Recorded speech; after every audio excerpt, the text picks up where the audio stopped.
السلام علیکم جی۔ تو یہ پیاسن قسط نمبر 42 اور یہ آپ لوگ دیکھ سکتے ہیں کہ یہ 7,000 سے زیادہ کی ایپنگ ہے۔ So let's start it. 17 گاؤں کے 5 گاؤں میں اس وقت پنچایت سجی ہوئی تھی۔ ہر طرف لوگوں کا ہجوم تھا۔ وہ سب لوگ اس وقت صرف ایک فیصلے کی سنوائی کے لیے بیٹھے تھے، اور وہیں پنچ کی کرسی پر بیٹھا تھا شمشاد آغا۔ وہ اپنی زندگی کے آخری کیس کا فیصلہ سنا رہا تھا، اور وہ اس کے فوراً بعد ہی ذوالکفل بلوچ خان ماری کو یہاں بلا کر یہ سب کچھ اسے واپس لوٹا دیتا۔ شمشاد انجان تھا کہ جو جس کا ہے وہ اسے لینے کے لیے واپس آ رہا ہے۔ یہ حویلی، یہ پنچ کی کرسی، یہ لوگ، یہ گاؤں، یہ زمین، سب کچھ جو بلوچ خان ماری خاندان کا تھا، وہ سب کچھ ان کے پاس واپس لوٹنے والا تھا، چاہے شمشاد آغا اپنی مرضی سے دیتا یا ذوالکفل خود لیتا، مگر آج یہ سب کچھ ان کو واپس ملنے والا تھا۔ وہیں دوسری طرف سرجان اور مہروش کو گاڑی میں بٹھائے عماد بھی گاؤں کی طرف آ رہا تھا۔ اس کا رخ بھی اسی پنچایت کی طرف تھا۔ آج وہاں ہی سارے فیصلے ہوتے، آج وہاں ایک سچ پر سے پردہ اٹھتا، ایک جھوٹ کو بے پردہ کر دیا جاتا۔ ذوالکفل ویڈیوز لیتے اپنی پوری ایک ٹیم اور سیکیورٹی کے سائے میں گاؤں کی طرف آ رہا تھا۔ اس کی بھی منزل آج وہی پنچایت تھی۔ وہ آج اس پنچایت کے سامنے ہی ہر بات کا خلاصہ کرتا۔ بالاج اور اس کی لڑائی کی وجہ سے بالاج کچھ نہیں جانتا تھا۔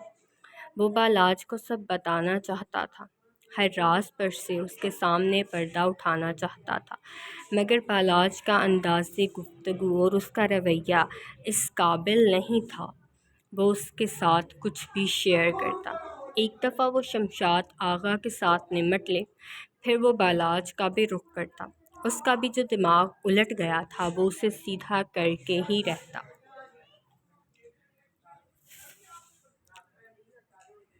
شمشاد آغا ابھی فیصلہ کرنے کے لیے ہونٹ کھولے ہی تھے جب اچانک مٹی کی تیز خوشبو پر رک گیا۔ اچانک سے ریتلی زمین کا سکون اور سکوت جیسے لرزا ہو۔ دور دور تک ریت کے ٹیلے اور جھاڑیاں پھیلی ہوئی تھیں۔ سورج کی تیز کرنیں ریت پر پڑ کر چمک رہی تھیں، اور گرمی سے فضا میں حبس تھا۔ اچانک دور افق پر دھول کا ایک بادل نمودار ہوا، جو تیزی سے قریب آنے لگا۔ دیکھتے ہی دیکھتے کئی گاڑیاں ریتلی میدان میں داخل ہوئیں۔ ان کے ٹائر ریت پر گھومتے ہوئے دھول اڑا رہے تھے۔ گاڑیوں کی گرج اور دھول کے بادل نے میدان میں موجود ہر چیز کو ہلا کر رکھ دیا تھا۔ جانور خوف زدہ ہو کر بھاگنے لگے، اور پرندے آسمان میں چکر لگانے لگے۔ میدان میں موجود لوگ، جن میں پنچ شمشاد آغا بھی شامل تھے، حیرت اور تجسس سے گاڑیوں کی طرف دیکھنے لگے۔ شمشاد آغا کے چہرے پر حیرت کے ساتھ ساتھ تفتیش کے آثار بھی نمایاں تھے۔ وہ سوچ رہا تھا کہ یہ گاڑیاں کہاں سے آئیں اور ان کا مقصد کیا ہے۔ گاڑیوں میں سے لوگ اترنے لگے، جن کے چہروں پر سنجیدگی اور مقصدیت تھی۔ ان کے لباس اور انداز سے لگ رہا تھا وہ کسی اہم مشن پر آئے ہیں۔ شمشاد آغا اور ان کے ساتھ کھڑے دوسرے لوگ ان کو غور سے دیکھ رہے تھے، اور ان کے اگلے قدم کا انتظار کر رہے تھے۔ دھول کا بادل چھٹنے لگا، اور گاڑیوں کے گرد خاموشی چھا گئی۔ اب بس سب کی نگاہیں ان لوگوں پر مرکوز تھیں جو ریتلی میدان میں ایک نیا منظرنامہ رقم کرنے آئے تھے۔ لوگوں کے اس طوفان میں سب سے آگے ذوالکفل بلوچ خان ماری تھا، اور اس سے پیچھے اس کے سب لوگ جو آتے ہی اپنے کام پر جٹ گئے۔ انہوں نے اپنے ساتھ لگائے سفید پردوں کی مدد سے ایک دیوار کو اچھی طرح ڈھک دیا۔ کہیں ایک شخص سامنے چیئر اور ٹیبل لیتے وہاں پروجیکٹر سیٹ کرنے لگا۔ اپنے ساتھ لائے جنریٹر کے ساتھ ہی انہوں نے پروجیکٹر کو بجلی فراہم کی، اور وہ سب لوگ کچھ بولنے کے قابل ہی نہیں رہے تھے۔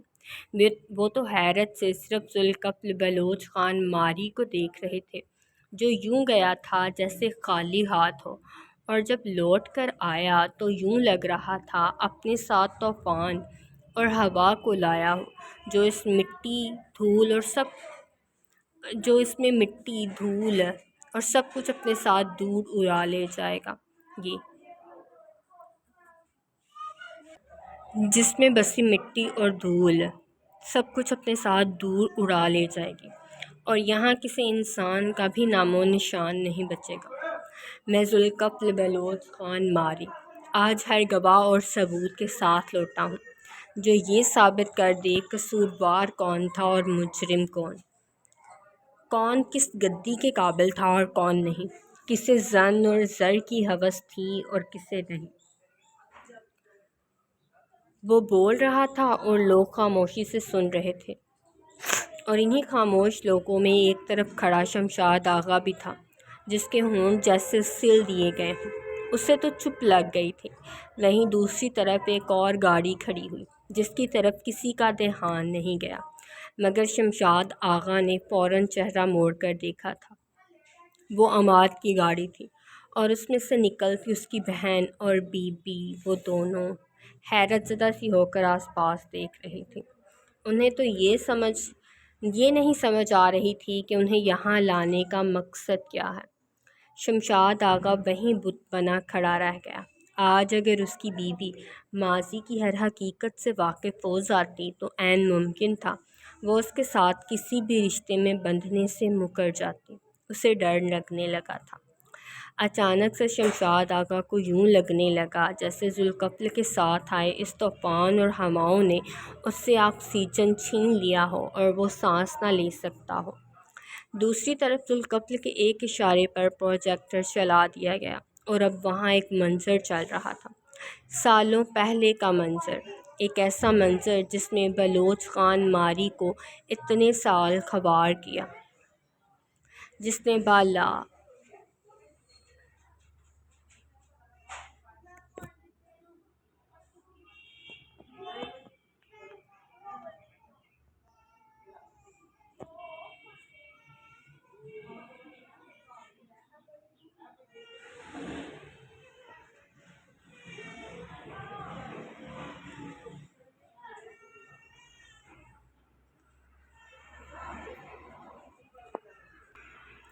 ذوالقفل بلوچ خان ماری کو اتنے سال خوار کیا، جس نے بالاج بلوچ خان ماری کو کوٹھے کا راستہ دکھایا، اور جس نے زرجان بلوچ خان ماری کو اتنا بدتمیز بنایا، جس کی وجہ سے ماہپری بلوچ خان ماری کبھی دنیا کا سامنا نہیں کر سکی اور چھپ کر جیتی رہی۔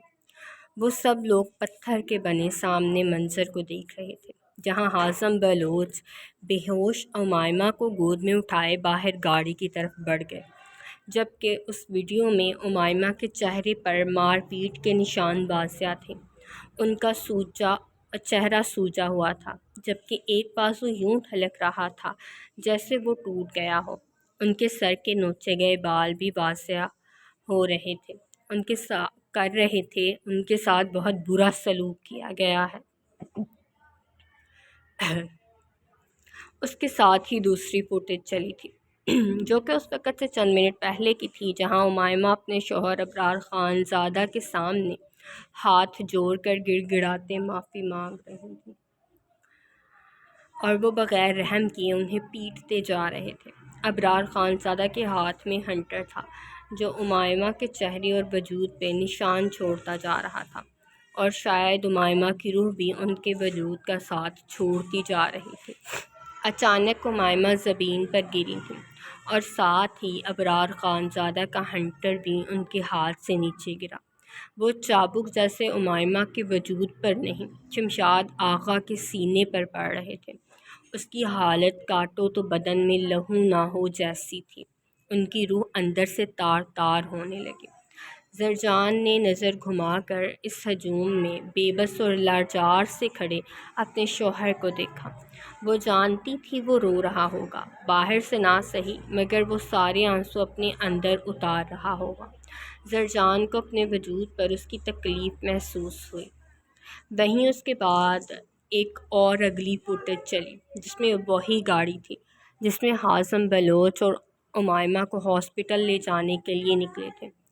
یہاں تو امائمہ نے انہیں کچھ سچ بتانے کے لیے بلایا تھا۔ وہ امائمہ کی آواز پہچان گئے تھے جب انہوں نے اسے کال کی، مگر جب تک وہ نیچے آئے ابرار خانزادہ نے انہیں کوئی سچ بتانے کے قابل چھوڑا ہی نہیں۔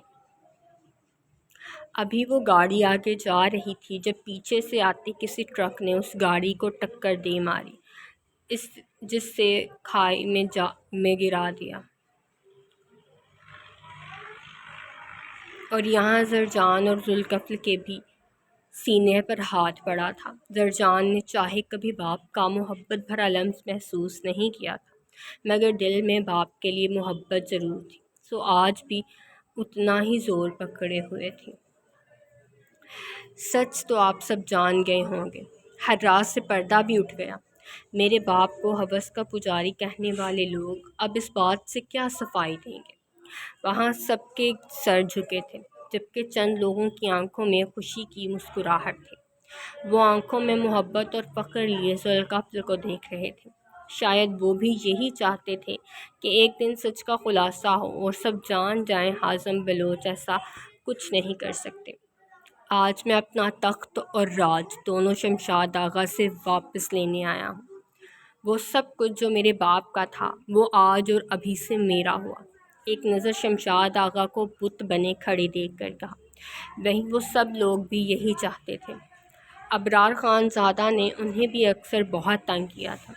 یہ تو شمشاد آغا نے جب حکومت سنبھالی تو ان کی سانس میں سانس آئی، ورنہ ابرار خانزادہ اور ان کی اوچھی حرکتیں دونوں ہی ان کے جینے میں رکاوٹ بن رہی تھیں۔ ان سب کی نظروں کے سامنے ہی شمشاد آغا ایک طرف کھڑی اپنی گاڑی میں جا طرف بڑھے اور اس کی بیک سائڈ کا دروازہ کھولتے اس نے وہاں پڑی چند فائلز نکالیں اور واپس ذوالکفل کی طرف اس کے قدم بڑھے۔ ہر قدم پر ہر کوئی یہی سوچ رہا تھا، شاید شمشاد آغا ذوالکفل خان ماری کو مارنے کے خیال سے آگے بڑھ رہا ہے۔ وہیں شمشاد آغا نے ذوالکفل کے پاس پہنچتے ہی وہ فائل اس کے قدموں میں رکھ دی۔ دوسری طرف زرجان بھی یہ دیکھ آگے بڑھی تھی۔ ابھی شمشاد آغا خود بھی ذوالکفل کے پاؤں چھوتا جب زرجان اس کے ہاتھ پکڑتے اسے ذوالکفل سے دور کیا۔ مجھے معاف کر دو، اور یہ ساری جائیداد، زمین، حکومت، سب کچھ تمہارا تھا، تمہیں ہی مبارک۔ بس مجھے میری بیوی لوٹا دو، اور مجھے صرف زرجان چاہیے۔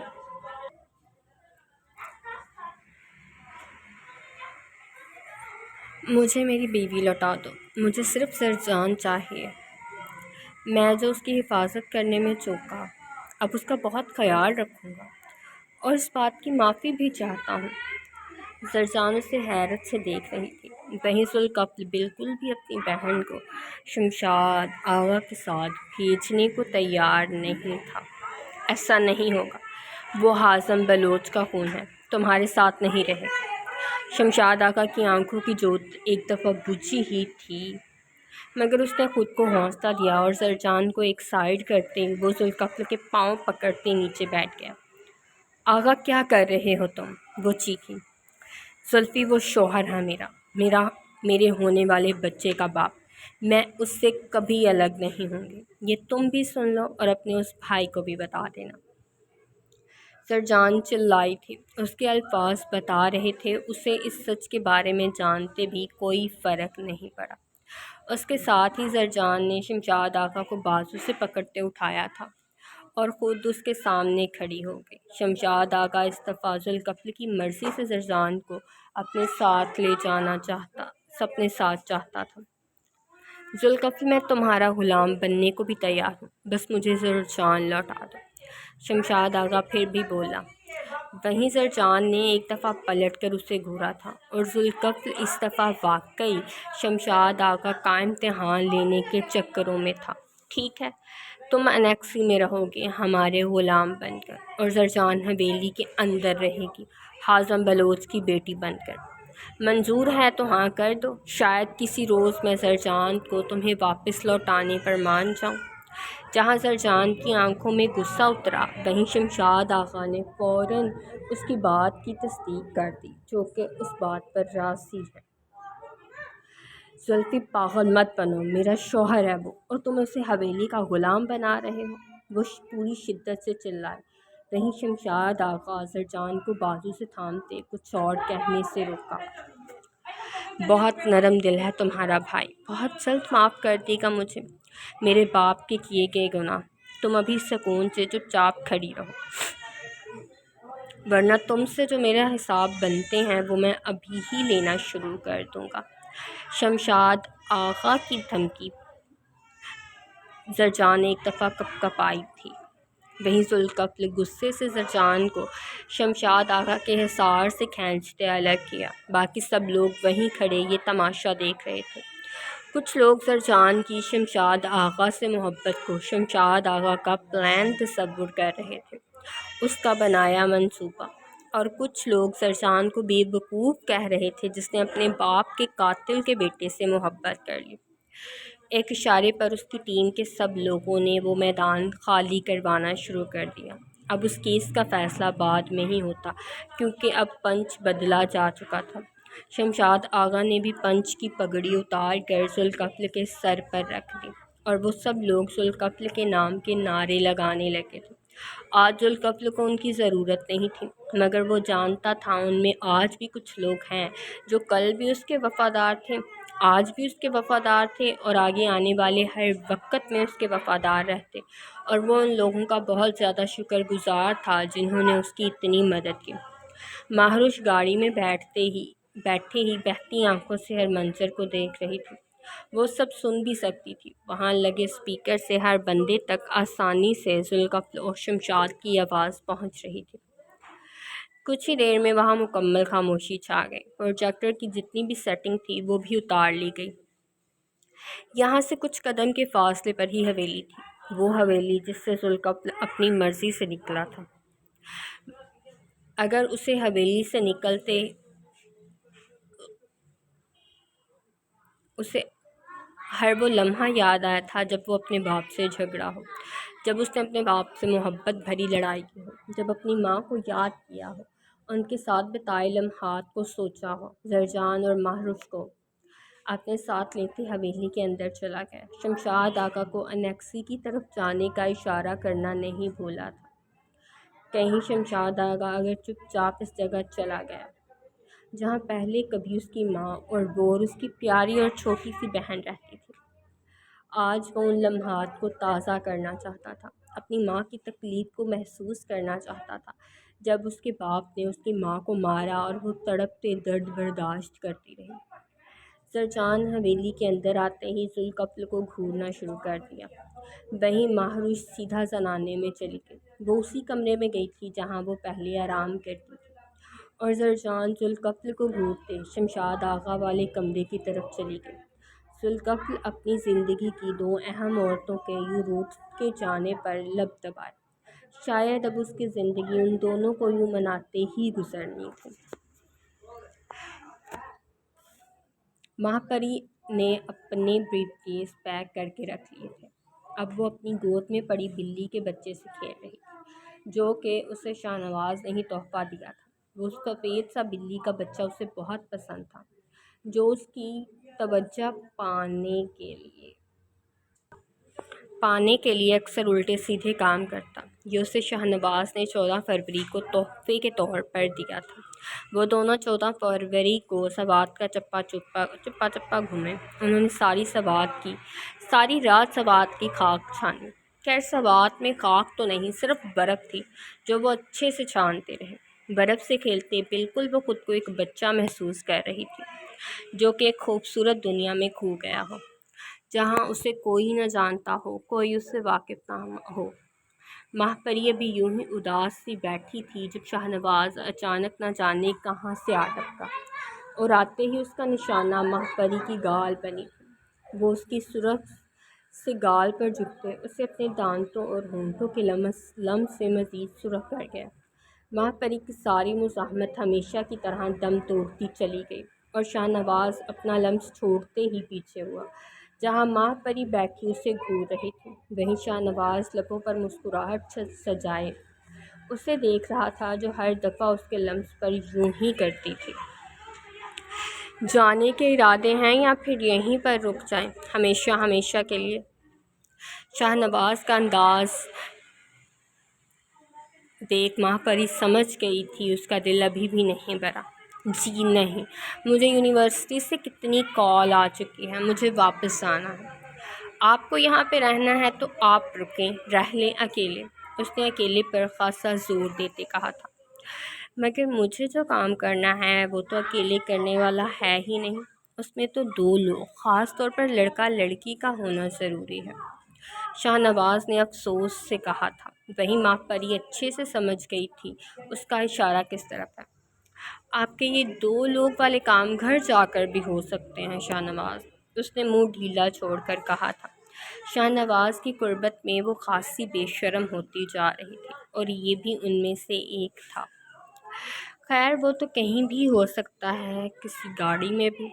شاہ نواز کے لبوں سے نکلتے الفاظ نے ماہ پری کی رنگت سرخ کر دی۔ اچانک جیسے اس کے سارے وجود کا خون سمٹ کر منہ پر آ گیا۔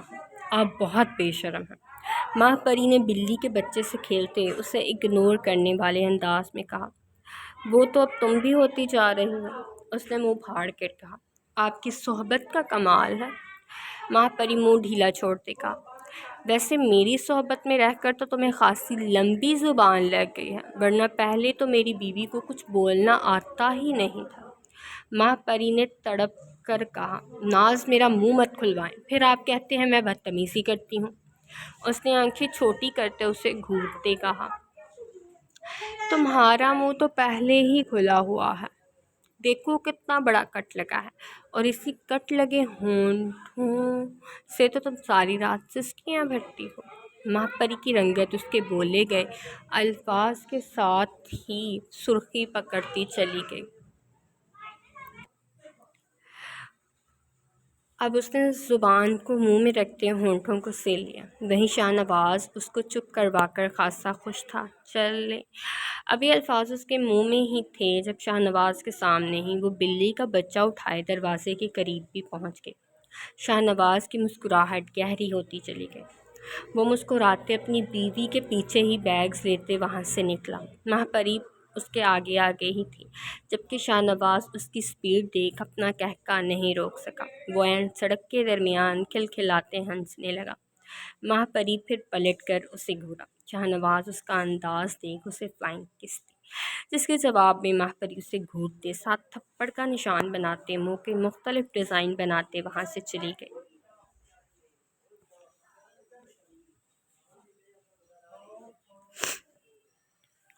شاہ نواز بھی اس کے پیچھے ہی دوڑا، جبکہ وہ خود بھی آگے جا کر کھلکھلانے لگی تھی۔ بالاج یوں کھانا کھا رہا تھا جیسے صدیوں سے بھوکا ہو۔ وہیں ماہ گل کے منہ کا ڈیزائن بتا رہے تھے۔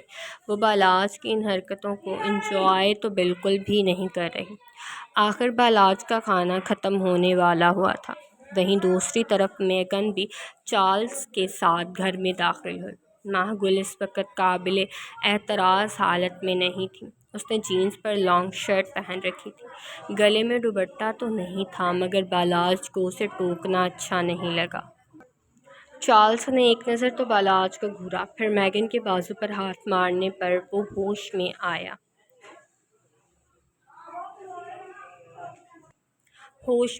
بالاج نے بس ایک نظر انہیں دیکھا تھا، پھر دوبارہ کھانے سے سر نہیں اٹھایا۔ پیکنگ کر لو تم واپس جا رہی ہو میرے ساتھ، آج شام کی فلائٹ ہے ہماری، بالاج نے کھانا کھانے کے دوران ہی اسے آگاہ کیا۔ وہیں ماہ گل نے چونک کر اسے دیکھا تھا۔ چارلز اور میگن بھی اس کی بات کا مطلب سمجھ گئے تھے۔ میں تمہارے ساتھ واپس نہیں جاؤں گی بالاج، وہ دو ٹوک بولی۔ تم میرے ساتھ جنت تک بھی جاؤ گی، یہ تو صرف پاکستان ہے۔ بالاج کا جواب ان دونوں کو کچھ خاص سمجھ نہیں آیا، مگر ماہ گل سمجھ گئی تھی۔ کام جہنم والے اور خواہش جنت کی، واہ! ماہ گل نے بالکل بھی ادھار نہیں رکھا۔ کام میرے جہاں بھی جانے والے ہوں، مگر تم میرے ساتھ ہی جاؤ گے۔ بالاج آخری بائٹ لیتے پلیٹ سائڈ کی۔ اب وہ سیدھا ہو کر بیٹھا۔ چارلس کو بھی اب ایک نظر گھورا، میگن کو اگنور کیا اور آخر دھیان اپنی بیوی پر ڈالا۔ اچھے بچے ضد نہیں کرتے، شاباش پیکنگ کر کے آؤ۔ بالاج اس کی صورت دیکھتے اسے پچکارا، وہی معقول تل ملائی، نہ میں بچی ہوں اور نہ ہی میں ضد کر رہی ہوں، میری اپنی مرضی ہے اور میں بالکل بھی تمہارے ساتھ نہیں جا رہی، اور یہ میرا آخری فیصلہ ہے۔ معقول کہتے ہی صوفے سے اٹھی، مگر برا ہوا جو پاؤں رپٹے جانے پر وہ بالاج کے سینے پر گرے۔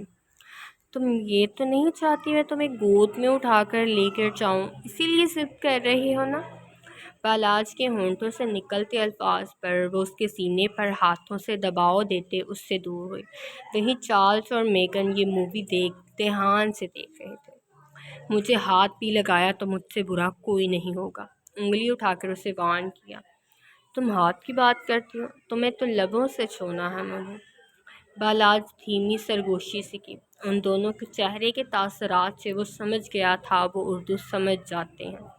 بالاج، اگر تم یہ سب اپنی اولاد کے لیے کر رہے ہو تو میں بتا دوں، جیسے ہی وہ دنیا میں آئے گی میں اسے تمہیں دے دوں گی، مگر میں تمہارے ساتھ نہیں جانا چاہتی۔ بالاج کو بھی یہاں سے بھیجنے کو وہ جھوٹ بول گئے، حالانکہ یہ بچہ تو وہ اسے کبھی نہیں دیتی۔ یہاں مسئلہ دل کا ہے نا، اولاد کا نہیں۔ بالاج دل پر ہاتھ رکھتے محبت بھرے انداز میں کہا، جبکہ معقول کو یقین نہیں آیا۔ تو اپنی شبنم کے پاس آؤ، میں نے تو کھلی چھوٹ دے دی تھی نکاح کی، وہ بھی بے فکری سے بولی۔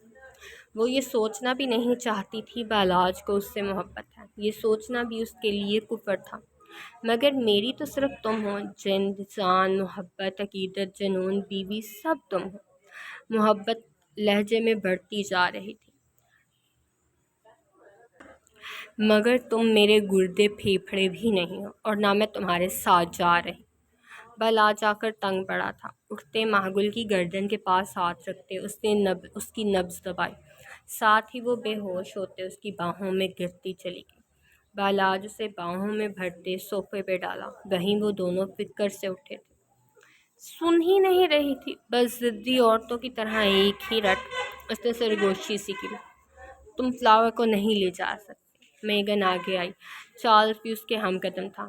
تم دونوں کو اب میں گود میں اٹھا کر ساتھ لے جانے سے رہا۔ بے فکری تھی اس کے انداز میں۔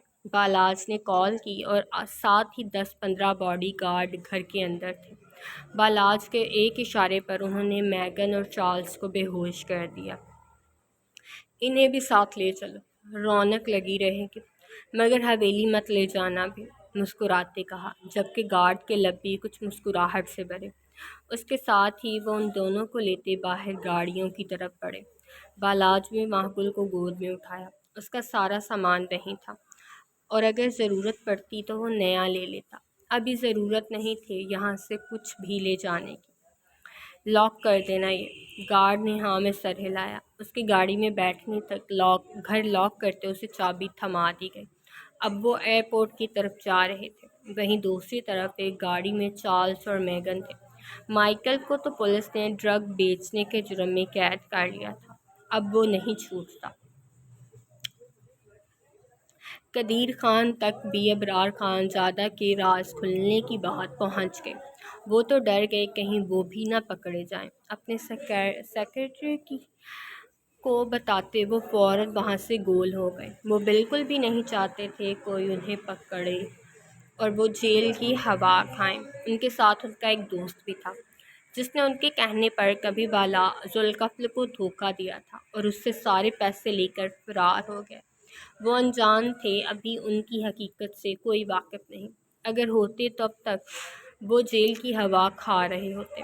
انہوں نے اپنے سیکرٹری کو کہا تھا اگر تو ذوالفقار اس سے پوچھے تو وہ اسے بتائے، ورنہ نہیں، کیونکہ کیا معلوم ذوالفقار ابھی ان کے بارے میں نہ جانتا ہو۔ انہوں نے پیسے دے کر ہی تو ابرار سے کام کروایا تھا، اور ابرار کے علاوہ ان سے کوئی واقف بھی نہیں تھا۔ انہیں امید تو تھی وہ ابھی پکڑے نہیں گئے ہوں گے، اور نہ ہی ان کا دھوکہ۔ اسی سوچ کے ساتھ وہ اپنا اگلا پلان بننے کو تیار تھے، جو جلد ہی ان سب کو صفحہ ہستی سے مٹا دیتا اور ان کے پاس کچھ نہیں بچتا۔ وہ ہاشم بلوچ کے خاندان کو ایک دفعہ پھر سے تباہ و برباد کرنے کے خیال سے ابھر کر آتے۔ اور اس دفعہ ان کے پیچھے رونے والا بھی کوئی نہیں بچتا۔ وہ ان کے بچوں کو بھی ان کے ساتھ ہی قربان کر دیتے۔ I'm literally tired، بول بول کے میں تھک گئی ہوں اب، مگر لیٹس اسٹارٹ دا نیکسٹ۔ اب بھی پڑے ہوئے ہیں 8 پیجز، او مائی گاڈ۔ ماہ گل کی جب دوبارہ آنکھ کھلی تو وہ ایک کمرے میں پڑی تھی۔ اس نے ہاتھ پاؤں مارتے خود کو آزاد کروانا چاہا تھا، مگر اس کے دونوں بازو بیڈ کے ساتھ باندھے گئے تھے۔ وہ اس کمرے کو نہیں پہچانتی تھی، مگر کچھ دھندلی سی یادیں دماغ میں ابھرنے لگیں۔ اس نے کوشش کی مگر وہ یاد نہیں کر سکی اس نے یہ کمرہ کہاں دیکھا ہے۔ وہ نہیں جانتی تھی وہ اس وقت ماری حویلی میں ہے، بلوچ خاندان کی روایتی حویلی، جہاں پہ وہ صدیوں سے رہتے آ رہے ہیں۔ دوسری طرف بالاد جو بات لے رہا تھا گیلے بالوں کو تولیے سے صاف کرتے باہر نکلا۔ وہیں اپنی بیوی کے خود کو آزاد کروانے کے لیے مزاحمت دیکھ اس نے آگے بڑھتے ماہ گل کے دونوں بازو کھول دیے، مگر اس کے منہ سے ٹیپ نہیں اتاری۔ ماہ گل نے ہاتھ کھولے جانے پر فوراً سے ٹیپ کی طرف ہاتھ بڑھاتے اسے اتارنا چاہا تھا، مگر ابھی وہ ہلکی سی ہی اتری تھی جب اس کی آنکھوں میں پانی بھر گیا۔ اس کے ہونٹوں سے نکلتی چیخ اس ٹیپ کے نیچے ہی دب گئی۔ بالاد نے یہ ٹیپ اسی لیے لگائی تھی وہ اٹھتے ساتھ ہی چیخنا چلانا نہ شروع کر دے۔ وہ نہیں چاہتا تھا کوئی بھی جانے وہ اسے زبردستی اپنے ساتھ لایا ہے۔ جو درد میں نے سہا اس درد کے سامنے تو یہ کچھ بھی نہیں ہے میری پیاری گل۔ بالاد اس کے پاس بیڈ پہ آ بیٹھا، جبکہ ماہ گل کی آنکھوں سے درد کے چلتے آنسو بہنے لگے۔ ماہ گل اسے زخمی نظروں سے دیکھا، مگر بالاد کو اس پر رحم نہیں آیا تھا۔ وہ اسے یوں ہی دیکھتا رہا۔ ہوا ہے تجھ سے بچھڑنے کے بعد یہ معلوم کہ تو نہیں تھا، تیرے ساتھ ایک دنیا تھی۔ وہ الفاظ بہت کمال تھے۔ بالاد کے لہجے میں محبت اور جدائی میں محسوس کیا گیا درد، وہ سب وہ ان الفاظ میں محسوس کر سکتی تھی، مگر اسے یقین نہیں تھا، اس کا دل نہیں مان رہا تھا بالاد اس کے لیے تڑپا ہوگا، اسے پانے کے لیے مچلا ہوگا۔ اسے لگتا تھا وہ پھر کوئی کھیل کھیل رہا ہے، مگر وہ یہ بھی نہیں سمجھ پا رہی تھی اس کھیل کھیلنے کی وجہ کیا ہے۔ شاید اس کی اولاد جو اب اس کے بطن میں تھی۔ اس نے ایک پل کو سوچا، مگر پھر سر جھٹک دیا۔ وہ خان تھا، جب جیسے مرضی چاہتا اپنی اولاد اس سے لے لیتا اور وہ کچھ نہیں کر پاتی۔ بالاد نے ہلکے ہاتھوں کی مدد سے گیلے پانی کے قطرے اس ٹیپ پر گرائے۔ ٹیپ ہلکی ہونے لگی اور ساتھ ہی اتر گئی۔ میں کیسے یقین کر لوں تمہیں مجھ سے واقعی محبت ہے؟ بالاد کا گریباں تھامتے اس نے بہتی آنکھوں سے پوچھا۔ لہجے میں شکوے ہی شکوے تھے۔ بالاد نے ہاتھ بڑھاتے اس کی بہتی آنکھوں سے آنسو پونچھے۔ ماہ گل مزید تڑپ کر رونا چاہتی تھی، اسے بتانا چاہتی تھی وہ اس کے ساتھ نہیں رہنا چاہتی۔ جواب دو میرے سوال کا، وہ پھر چیخی۔ اب اس کے گریباں کو مزید غصے سے کھینچا، ساتھ ہی اس کے کندھے پر سر رکھتے رونے لگی۔ کسی کو اپنے عمل کا حساب کیا دیتے؟ سوال سارے غلط تھے، جواب کیا دیتے؟ بالاد اس کے بالوں میں ہاتھ پھیرتے کہا۔ وہیں ماہ گل کو شاعرانہ جواب بالکل پسند نہیں آ رہے تھے۔ اسے سیدھا جواب چاہیے تھا، جو بالاد اپنے ہونٹوں سے نکال ہی نہیں رہا تھا۔ ماہ گل یوں تڑپ تڑپ کر روتے ہی واپس بے ہوش ہو گئی۔ بالاد نے عماد کو کال کی، جو ڈاکٹر کو لینے چلا گیا۔ وہ بھی حویلی ہی تھا۔ زرجان کو دیکھنا چاہتا تھا وہ، مگر اب اپنے باس کی بہن پر نظر نہیں رکھ سکتا تھا، جو کہ پریگننٹ تھی، کسی اور کے بچے کی ماں بننے والی تھی اور اس شخص سے دل و جان سے زیادہ محبت کرتی تھی۔ عماد کو ابھی بھی یاد تھا کیسے وہ سب کے سامنے ذوالقفل اور شمشاد کے درمیان کھڑی ہو گئی تھی۔ شمشاد کو ذوالقفل کے پاؤں پکڑنے سے روکنے کے لیے کیسے سب کے سامنے اس نے چیخ کر ذوالقفل کو شمشاد کو اپنا نوکر بنانے سے روکا تھا، وہ لمحات کو چاہ کر بھی نہیں بھول سکتا تھا۔ بے شک اس نے زرجان کے ساتھ کچھ خواب بنے تھے، مگر اب ان خوابوں کو سوائے توڑنے کے اور کوئی حل نہیں تھا۔ کیونکہ سرجان کبھی شمشاد آغا سے الگ نہیں ہوتی، چاہے ذوالقفل اسے خود سے جائیداد سے آنکھ ہی کیوں نہ کر دیتا۔ وہ سب کچھ چھوڑ دیتی مگر شمشاد آغا کو نہیں چھوڑتی، اور یہ ایک حقیقت تھی جو وہ چند منٹ پہلے دیکھ چکا تھا۔ اس حقیقت نے بالامات کو اندر سے توڑا تھا، مگر سوائے اس حقیقت کو قبول کرنے کے اور کچھ نہیں کر سکتا تھا۔ ساری بلوچ فیملی ڈائننگ ہال میں جمع تھی، ذوالقفل سے لے کر زرجان تک سبھی۔ شاہ نواز اور ماہ پری بھی ان میں شامل تھے، وہ رات کو ہی لوٹ آئے تھے اور اب صبح وہ ناشتہ کرنے کے لیے وہاں جمع تھے، اور یہ پھر ذوالقفل کا حکم تھا کہ وہ سب ناشتہ کرنے کے لیے نیچے آئیں، کسی کو بھی کھانا کمرے میں نہیں ملے گا۔ مہروش سائڈ پہ بیٹھی تھی، اس کے سوسو کی آواز بھی جاری تھی، اور وہ سب سمجھ رہے تھے کہ یہ رونا کس لیے ہے۔ ذوالقفل نے اسے چپ کروانے کی بہت کوشش کی، مگر وہ شمشاد آغا سے ملنا چاہتی تھی، جس کے حق میں ذوالقفل نہیں تھا، اور اسی وجہ سے اس کا رونا بھی جاری تھا۔ وہیں دوسری طرف سرجان کا بھی یہی حال تھا، وہ شمشاد آغا سے ملنا چاہتی تھی، اس کو اپنا کندھا دینا چاہتی تھی تاکہ وہ روک سکے، مگر اس کا بھائی ویلن بنا اسے شمشاد آغا سے ملنے دینے سے روک رہا تھا، اور ان سب سے بے فکر شاہ نواز اپنی بیوی کو چھیڑ رہا تھا، جو آج بھی بلی کا بچہ گود میں لیے بیٹھی تھی اور اپنے ساتھ ساتھ اسے بھی کھانا کھلا رہی تھی۔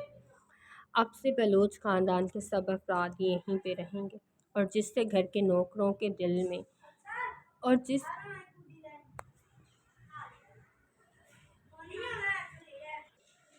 جسے گھر کے نوکروں سے ملنے میں دلچسپی ہو وہ مجھے بتا سکتا ہے۔ لندن کا ویزا بھی اویلیبل ہے میرے پاس، میں اسے وہاں بھیج دوں گا۔ ذوالقفل نے دھمکی دی تھی کہ زرجان اب چاہ کر بھی کچھ نہ بولتی، کیونکہ وہ جانتی تھی ذوالقفل اسے یہاں سے لندن بھجوا سکتا ہے، اور یہ دھمکی مہروش کے لیے بھی تھی، جس نے فوراً سے سر اٹھاتے نقاب کے اندر سے ہی ذوالقفل کو شکوہ کرتی نظروں سے دیکھا، مگر وہ اس وقت مہروش کے نخرے اٹھانے کے موڈ میں نہیں تھا۔ یہ ہمارا گھر ہے، اب سے ہم یہاں ہی رہیں گے۔ کیوں؟ پہلے جہاں رہتے تھے وہ ڈھابہ تھا۔ بالاز کی زبان کو سکون نہیں تھا۔ نہیں، وہ تو سائنس لیب تھی جس میں تجربوں سے تم جیسے گدھوں کو انسان بنایا گیا۔ ان سب نے چہرہ چھپاتے کھی کیا۔ بالاز نے انہیں گھورا، مگر اس کی زبان کو چپ لگ گئی تھی۔ اب وہ کچھ نہیں بولا۔ زرجان بھی چند پل کے لیے سب بھول گئی۔ ان کے تجربے غلط ثابت ہوئے۔ یہ تو ابھی بھی گدھا ہی ہے، شاہ نواز نے بدتیسی کی نمائش کرتے کہا۔ زرجان کا قہقہ ان میں سب سے اونچا تھا۔ مجھے بھی لگتا ہے سائنسی تجربہ کام نہیں آیا۔ افسوس۔ زرجان کے کہتے ہی بالاج کی نظریں اس کی طرف گھومی، مگر وہ چھت کی طرف دیکھنے لگے۔ بالاج غصے سے وہاں سے واک آؤٹ کر گیا۔ وہیں اس کے سیڑھیوں کے قریب پہنچتے ہی سب کے ہونٹوں سے ہنسی کا فوارہ چھوٹا۔ ماہ گل بھی ان میں شامل تھی، وہ خاصا خوش تھی بالاج کی عزت افزائی کے بعد۔ تم سب بھی اسی سائنسی تجربے کی پروڈکٹس، ان کو انگلی اٹھا کر جلے بھنے انداز میں کہا، ساتھ ماہ گل کو گھورا جو اس کی طرف توجہ نہیں تھی۔ وہ سب ہنس رہے تھے پھر، اور اب ماہ گل بھی خود کو نہیں روک سکے۔ کھانا لاؤ نتھو۔ ماہ گل ذوالقفل ان کو گھورتے نتھیا کو آواز دی۔ وہ تو ان سب کے آنے پر حویلی میں آتی خوشی پر خاصی پرجوش تھی۔ صبح ہی اپنی اماں کو بتا کر حویلی آ گئے۔ ویسے بھی یہاں کے کچن کے بارے میں صرف اسے ہی پتہ تھا۔ وہ سب بھی سیدھے ہوئے۔ وہیں زرجان کو شمشاد کی یاد ستائی۔ اسے پورا یقین تھا اس نے کل شام سے کچھ نہیں کھایا ہوگا۔ وہ ساری رات بھی اسی خیال سے نہیں سوئی، مگر ذوالقفل کی موجودگی میں وہ انیکسی کی طرف جانے کا سوچ بھی نہیں سکتی تھی۔ اسے ابھی شمشاد سے دور نہیں جانا تھا، جس کے لیے ضروری تھا وہ کچھ دیر کی یہ تھوڑی سی دوری برداشت کر لے۔ وہیں شمشاد نے ساری رات اس گھر کی دیواروں میں بسی یادیں محسوس کی۔ اپنی ماں کو پکارا جو اسے چھوڑ کر چلی گئی، وہ بھی اس کے باپ کی وجہ سے۔ کیسے گزرا پھر ہنی مون؟ اس کے آتے ہی فیروز اور خان نے اسے گھیرا۔ کوئی بدتمیزی نہیں، سینئر ہوں میں تم دونوں سے اب، اس نے کالر کھڑی کرتے کہا۔ باپ کی کرسی پر پوسٹنگ تو نہیں ہو گئی تمہاری؟ خان نے فوراً سے پوچھا اور ساتھ ہی شروع ہو گیا، اسے جواب دینے کا موقع ہی نہیں دیا۔ یہ عہدہ بھی بہت بڑا ہے، مگر تو اتنا چھوٹا ہے، اس نے افسوس کرتی نظروں سے کہا۔ اور تو اور ہماری بھابھی جی کو بھی ابھی یہ چھوٹا ہی لگتا ہے۔ فیروز بھی شامل ہو گیا۔ کمینوں، میری سن لو پہلے، شاہ نواز چیخا، مگر ان دونوں نے اسے چپ کروا دیا۔ بڑے افسران نکمے اور گئے گزرے عہدہ داروں سے بات نہیں کرتے، تو وہ چپ چاپ کھڑا رہے۔ اکڑ دکھا اکڑ۔ خان نے شاید ساری پولیس گری آج ہی نکالنی تھی۔ نکموں، میں ایس ایچ او نہیں، تم دونوں کی طرح کمینہ ہی ہوں، اس نے چیختے کہا۔ یونیورسٹی میں بہت سے لوگ رک کر انہیں دیکھنے لگے، مگر پھر کچھ گزر گئے۔ مگر یہ کمینہ تو اب صرف کمینہ نہیں رہا۔ ان دونوں نے ایک دوسرے کو دیکھتے معنی خیز نظروں سے دیکھا اور پھر ساتھ ہی بولے، کمینہ باپ بن گیا۔ وہ دونوں چہکتے بولے۔ بہت سی اسٹوڈنٹس نے سنا اور پھر ٹیچرز نے بھی، اور پھر پھیلتی پھیلتی یہ بات ماہپری تک بھی پہنچ گئی۔ جو بھی آتا اسے مبارکباد دے کر جاتا، اور وہ سمجھ نہیں پا رہی تھی آخر یہ مبارکباد ہے کس چیز کی۔ وہ پریشان سے سوچ رہی تھی۔ ماہپری کا شاہ نواز کی کلاس کے ساتھ لیکچر تھا۔ جیسے ہی وہ داخل ہوئی اس پر پھولوں کی برسات ہو گئی۔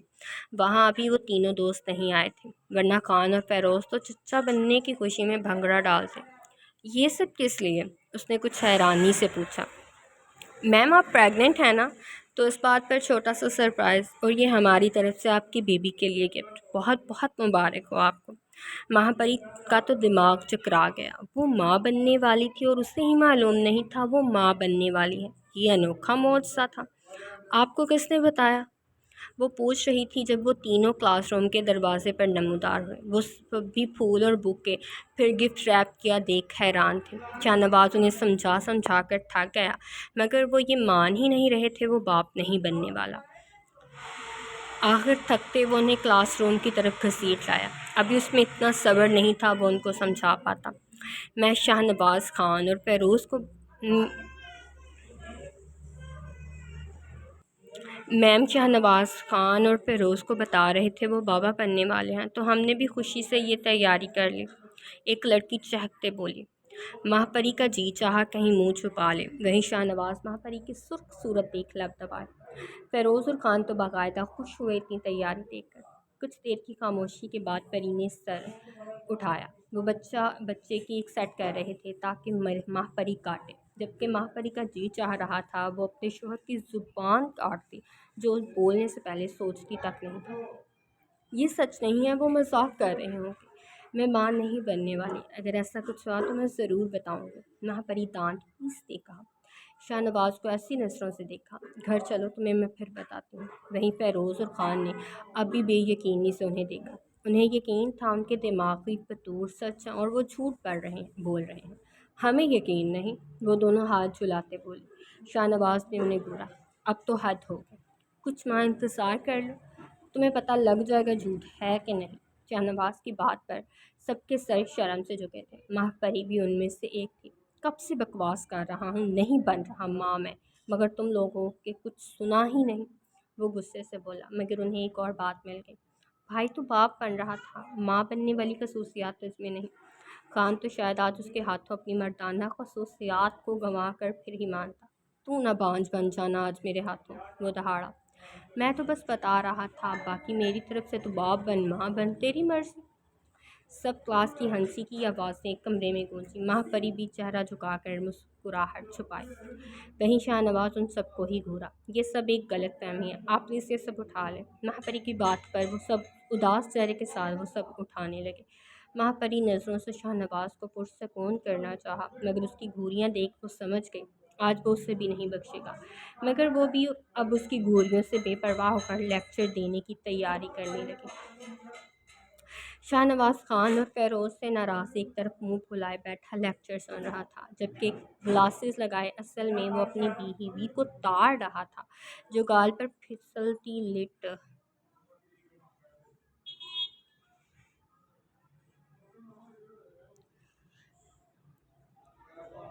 بار بار سائٹ کرتے اس کے جذبات کو بے قابو کرنے کی وجہ بن رہی تھی۔ ذوالقفل اور بالاز دونوں الگ الگ گاڑی میں آفس چلے گئے۔ بہزر جان ان کی غیر موجودگی کا فائدہ اٹھاتے انیکسی میں جانے کا پروگرام بنایا۔ وہ پہلے تو کچن سے شمشاد آقا کے لیے کھانا لینے آئے۔ وہ جانتی تھی اس نے رات سے کچھ نہیں کھایا ہوگا۔ اب اس دشمنی کے میں اپنے شوہر کو بھوکا تو نہیں چھوڑ سکتی تھی۔ ابھی اس نے کچن میں قدم رکھا ہی تھا جب مہروش بھی وہاں آ گئے۔ وہ بغیر مہروش کی موجودگی کی پرواہ کیے ٹرے میں کھانا نکالتے رہے۔ مہروش بھی سمجھ گئی تھی وہ یہ کھانا کس کے لیے لے جانا چاہ رہی ہے، اس لیے اس نے زرجان کو ٹوکنا ضروری سمجھا۔ اسے ذوالقفل نے حکم دیا تھا جو وہ صبح جاتے ہوئے اسے سنا کر گیا تھا۔ زرجان انیکسی کی طرف قدم بھی نہیں بڑھائے۔ اگر اس نے ایسا کچھ کیا اور میں اس سے بے خبر رہا تو میں بالکل بھی اچھا ثابت نہیں ہوں گا۔ وہ اپنی بیوی کو اپنی بہن کی جاسوسی پر لگا کر گیا تھا۔ مہروش اسی وجہ سے کمرے میں جانے کے بجائے ان کو بھیجنے کے بعد کچن کی طرف آ گئے۔ زرجان، یہ کھانا کس کے لیے لے جا رہی ہو؟ اس نے انجان بنتے پوچھا۔ اپنے شوہر کے لیے، اس نے ٹکا سا جواب دیا۔ زرجان، ذوالقفل غصہ ہوں گے۔ مہروش نے اسے سمجھانا چاہا۔